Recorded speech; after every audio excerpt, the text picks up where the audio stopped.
ஒரு சில தினங்களில் முஸ்லிம்களுடைய புனித ரமலான் மாதம் ஆரம்பிக்கின்றது.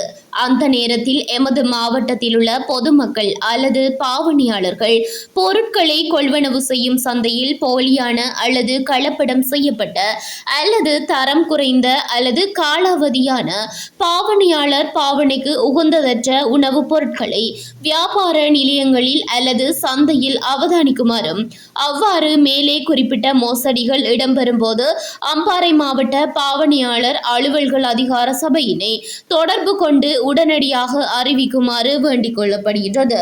இதனை அம்பாறை மாவட்டம் பாவனையாளர் அலுவல்கள் அதிகார சபையின் மாவட்ட பொறுப்பதிகாரி தெரிவித்துள்ளார்.